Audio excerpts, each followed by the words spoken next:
test is in 4-part, Part 1, Part 2, Part 3, and Part 4. Now look at Part 1. Part 1. First, you have some time to look at questions 1 to 4.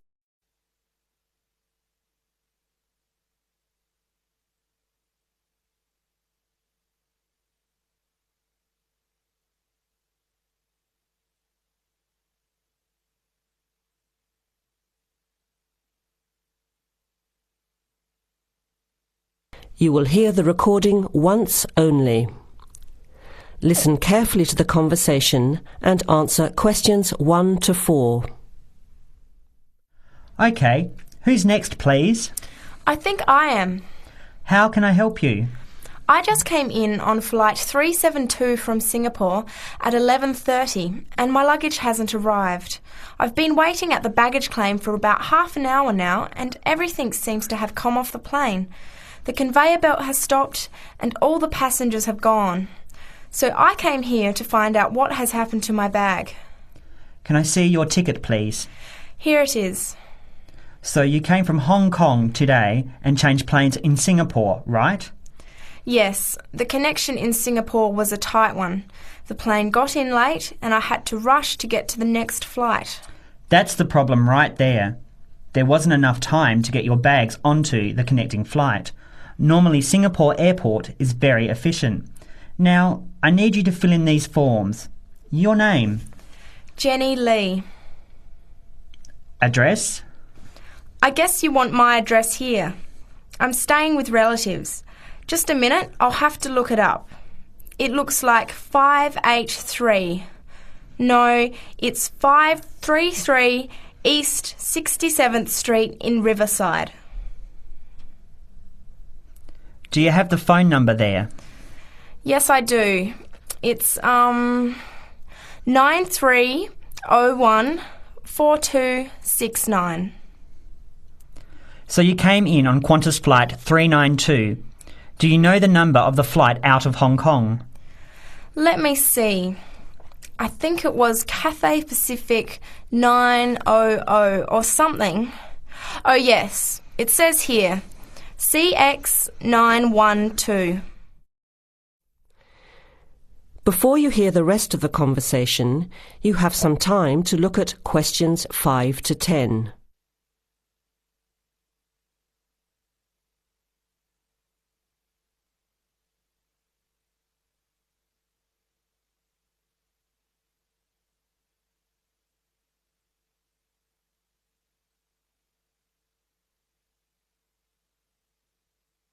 Now listen and answer questions 5 to 10. Right. Now, I need a description of the luggage. How many pieces did you check in? Just one. Can you describe it for me? Here is a picture to help you. Okay. It's a big bag, like this one. Rectangular. Not hard shell, but soft covered, and it has a zipper around the front. Is it black? No, sort of a grey colour. Any identification? Just a tag with my name on it. Any other features? Well, it has wheels and a retractable handle on the end, so you can pull it, as well as the handle in the middle. OK, that's fine. Now, if your bag missed the connection, I'm sure it'll be put on the next flight. I'll email Singapore as soon as I finish here. The next flight comes in at 17:50. That's 10 to 6 this evening. You can pick it up then. 10 to 6? That's too long to wait. Can I get my uncle to pick up the bag on his way home from work? Sorry, you have to be here yourself to clear customs. Of course, I almost forgot. Will the bag come here, to this desk? Yes. You pick it up here, then take it over to the customs area. By the way, don't forget to bring your passport. You will also need to have the key plus your ticket with a baggage claim number on it. Oh, okay. Guess I'll have to come back tomorrow then. It's lucky I packed everything I need for now in my carry-on bag. Yes, that's always a good idea. Be prepared.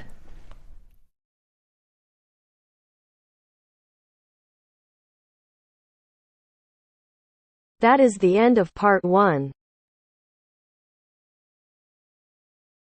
You now have half a minute to check your answers.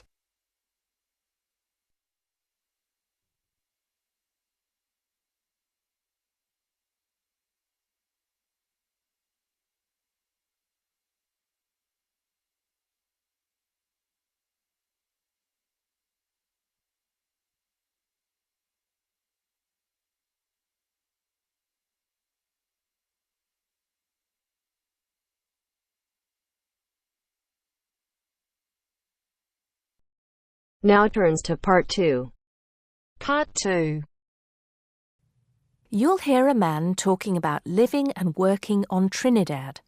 First, you have some time to look at questions 11 to 15.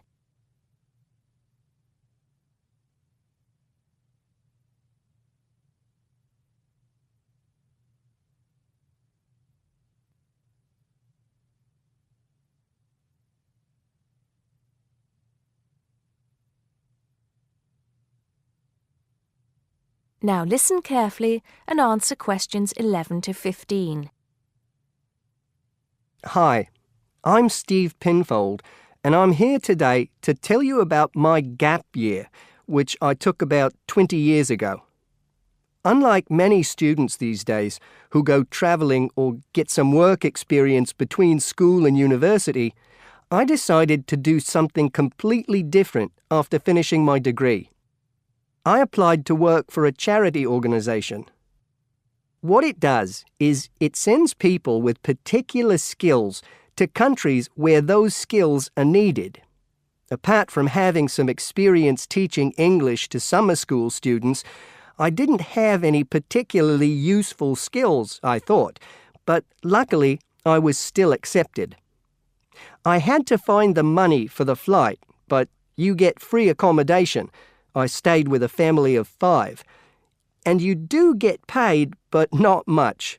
It's a bit like pocket money, enough to get by. I worked in an orphanage and taught English at a local school. Where was I? Well, originally I was going to be sent to a village in India, but at the last minute the organisation decided to send me to Trinidad. Now, this is a fascinating place. It's an island in the Caribbean. Well, in fact, the country is actually 2 islands. The smaller one is called Tobago, which is connected somehow to the word tobacco. Anyway, there I was, a young white guy living and working on an island which is mostly a mixture of descendants from Africa and India. The Africans were originally brought over as slaves, and the Indians came later as indentured workers. That means they agreed to come for a specific time, but many of them stayed. There are also some Trinidadians of Chinese and British origin, though the native inhabitants were basically wiped out by colonialization.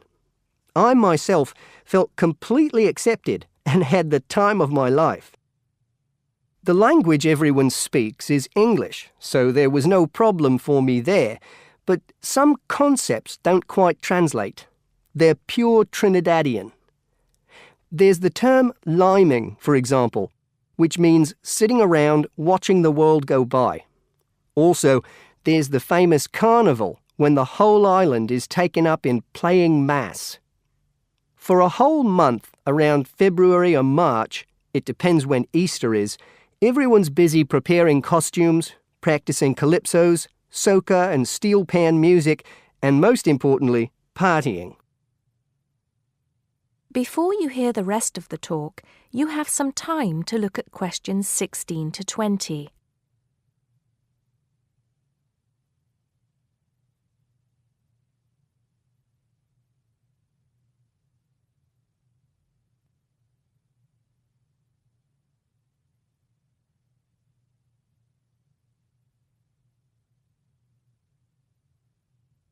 Now listen and answer questions 16 to 20. When the actual official carnival starts, it's days of 24-hour dancing in the streets. In Trinidad, it's called whining. You've probably seen this sort of thing on TV, in the more famous carnival in Rio, or even at the Notting Hill Carnival in London. Many people joined bands, each one of which has a theme. For example, the Sea or Jungle Fever, and they have costumes designed and made to go with the theme. These can cost $1,000 for the king and queen of each band. They're incredible. The whole city is a non-stop party zone full of colour and sound. It's serious too. The bands are in competition and the winner gets $1 million. Sorry, I got a bit carried away with those memories. Back to my real job there. The orphanage was called St. Augustine's, and that's also the name of the place where it was, St. Augustine, a town just outside the capital city, Port of Spain. I didn't have any particular job description, just to be with the children and tell stories, sing songs and play games. Oh, and we also went camping in the jungle once. I could tell you a few stories about that particular escapade. Every time I arrived at the gate, kids would come running towards me, shouting, with big smiles on their faces. The younger children seemed fascinated by my blonde hair and loved to touch it as if it was something miraculous. The English teaching I did 2 days a week in a primary school for 6 to 11-year-olds. The kids may have been poor, but they all wore neat and clean uniforms and were so respectful and enthusiastic. I've now been teaching for many years in different countries, and I still think those were the best students I've ever taught. What else did I do while I was there? I swam a lot. Can you imagine what it's like swimming with dolphins and with pelicans diving into the sea right next to you? More seriously, I trained to be a Samaritan. That's someone who listens and supports people who have problems with their lives. Overall, what I took from the experience was a sense of being in another culture, or rather cultures. As humans, we all share many characteristics, but we express ourselves in various ways. In Trinidad, there are lots of different communities and religions, and so many different kinds of festival to see. Hindu, Muslim, Christian, as well as some rather mysterious African traditions. There are quite a few Rastafarians too. Trinidad is, as Americans are fond of saying of their own country, a melting pot where everybody is greeted warmly. Go and see for yourself. I'm not sure how it's changed since I was there, but I'd love to find out.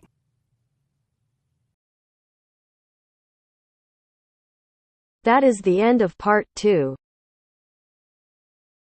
You now have half a minute to check your answers.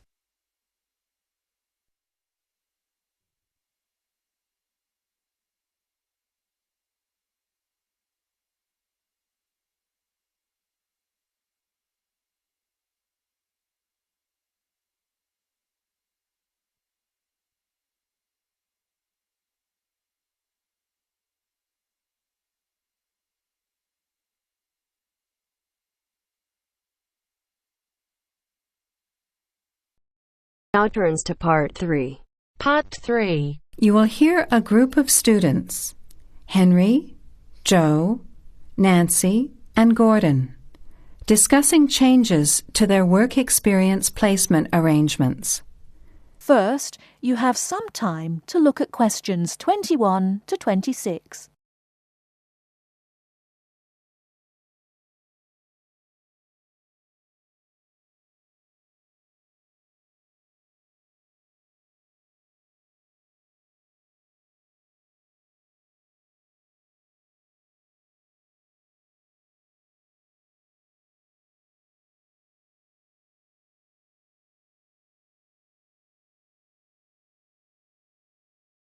Now listen carefully and answer questions 21 to 26.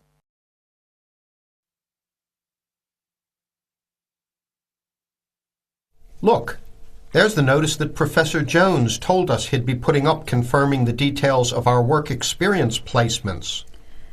But I thought that was already arranged. No, he said he'd have to check with the companies that the days we preferred were okay for them. Let's see if any have changed. Teresa's not here today, but her name's first. It says the Uni Bookshop, Friday mornings starting on the 23rd of March. So nothing's changed. I'll let her know. What about Manuel? He's not here either. Is he still going to the music store in the High Street? If it's mainly music, yes, he's still down for that on Friday afternoons starting on the 9th. The day's different. It's changed from Tuesday mornings, but that's okay. I'll tell him. He'll really enjoy listening to music all day. Now, where's my name? Henry. Here it is. I'm going to the beauty shop, and I said I preferred Thursday afternoons. Oh, good, that seems okay. And my start date hasn't changed either. Joe, what day did you opt for? I'm going to Highway Hotels on Monday mornings. Yes, that's okay. And starting on Monday the 12th of March. Oh, has that been changed? Okay, I was scheduled to start the week before. I'll just make a note of that. What about me, Henry? Have I still got the Explore travel service on Wednesday mornings? Just a minute. Where's your name? Let's see. Nancy. Okay, here it is. Explore travel on Wednesdays, yes, but afternoons, and starting date is Wednesday the 14th of March. Has the date changed? No, not the date, just the time, which is fine. I'll get to sleep in. You lazy thing, Nancy. Chris's name is next on the list. Gorgeous Gowns Fashions. What a name. Yes, it sounds good, doesn't it? I'm hoping he'll bring me some free samples. So, has he still got Wednesday mornings? Yes, Wednesday mornings starting on the 14th of March. Okay, I'll tell him when I see him tonight that his arrangements haven't changed. Gordon, what about you? I chose that software company that makes computer games. I can't remember its name, but I asked for Tuesday afternoons. Oh, yes. Here it is. Games to go on Wednesday mornings. There's a note here saying they have their weekly staff meetings on Tuesday afternoons, so that wouldn't be much use to you. That's why they've changed it to Wednesdays, starting on the 21st of March, so you can see their working setup. OK, I'm glad they've changed it. I don't think I'd want to sit through a meeting every week. Before the conversation continues, you have some time to look at questions 27 to 30.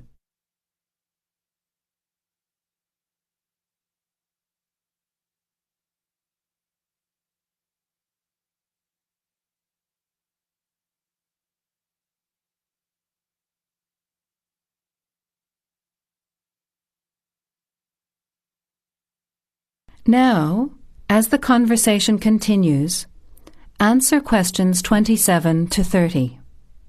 Can someone remind me what time we have to get to our placement in the afternoons? It says here, mornings start at 9 a.m. and afternoon sessions at 1 p.m. Oh, that's a shame. I thought Professor Jones was going to change it to 9:30 a.m. and 1:30 p.m. Yes, he did say that he'd try to make it later, but obviously that wasn't possible. By the way, just in case, what happens if we're ill or something and can't make it? Do we phone the college or the place we're going to? I think we have to phone the company first and then the college. Didn't you get the information sheet about work experience at our last seminar? No, I missed it because I had to go to the dentist. What else did it say? Well, we have to do a total of 24 hours altogether. So if we miss one of the arranged sessions, we have to organise another time to make up the hours.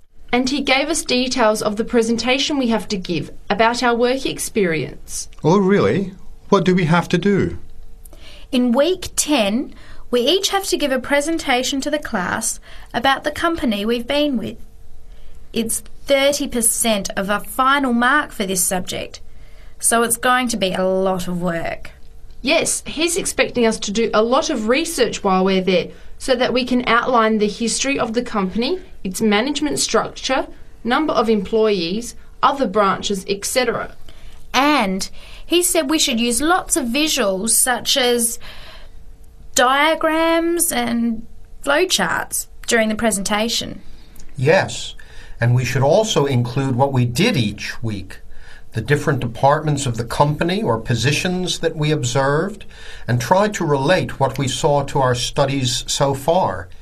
He gave examples like management style, accounting systems, information technology, and so on. You were right. It sounds like lots of work. That is the end of part 3. You now have half a minute to check your answers.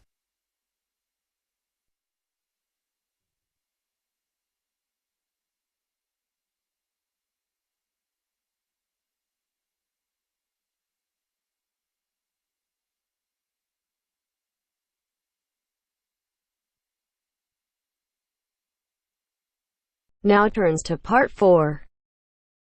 Part 4. You will hear a woman giving a talk at a popular science convention.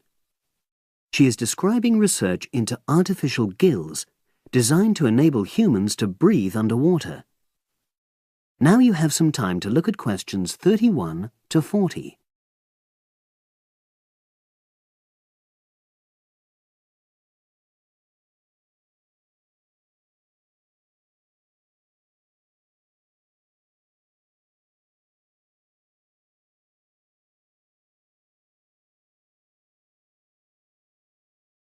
Now listen and answer questions 31 to 40.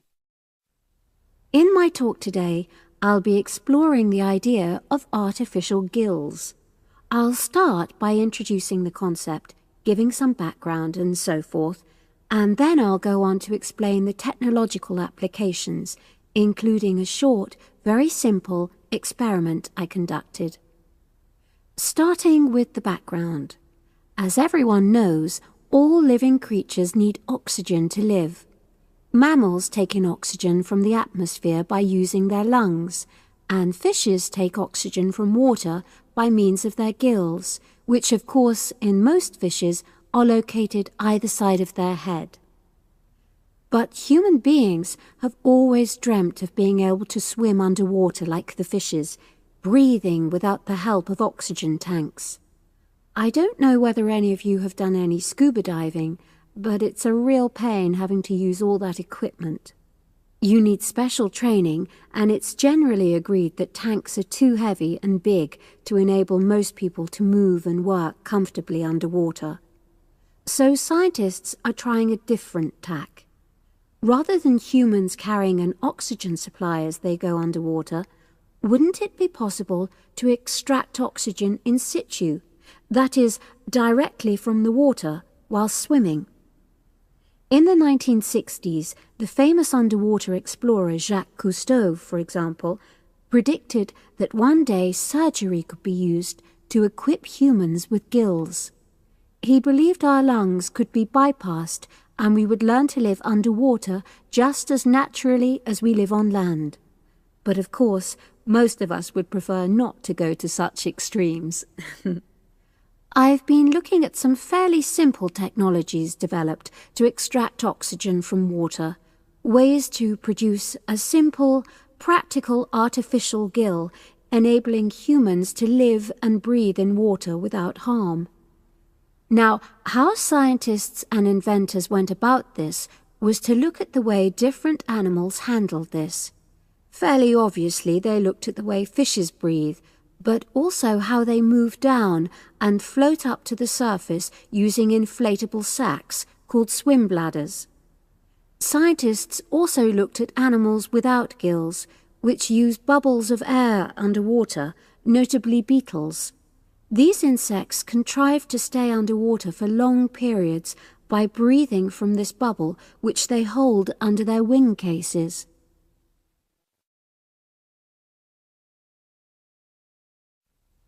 By looking at these animal adaptations, inventors began to come up with their own artificial gills. Now, making a crude gill is actually rather easy, more straightforward.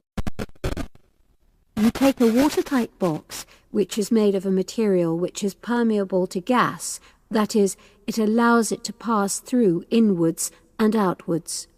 You then fill this with air, fix it to the diver's face, and go down under water.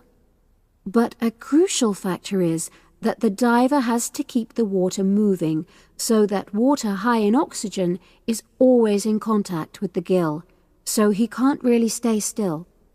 And to maximize this contact, it's necessary for your gill to have a big surface area.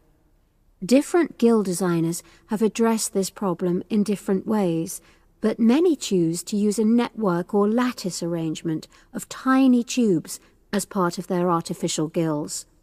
Then the diver is able to breathe in and out. Oxygen from the water passes through the outer walls of the gill, and carbon dioxide is expelled. In a nutshell, that's how the artificial gill works.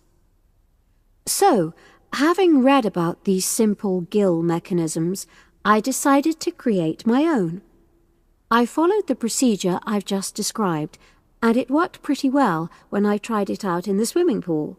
I lasted underwater for nearly 40 minutes. However, I've read about other people breathing through their gill for several hours.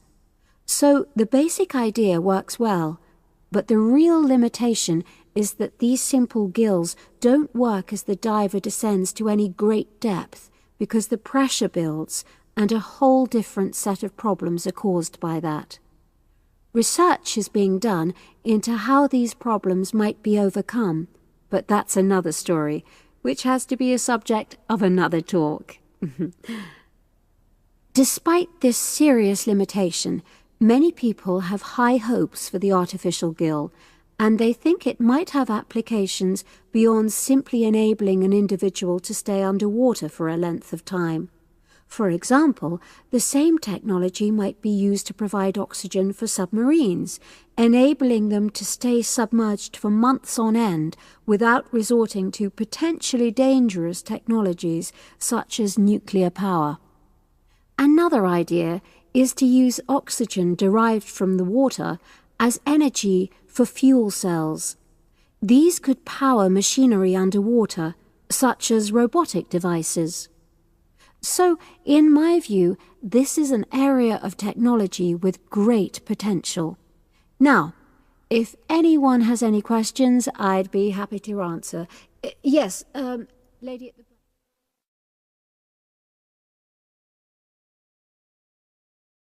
That is the end of part 4. You now have half a minute to check your answers.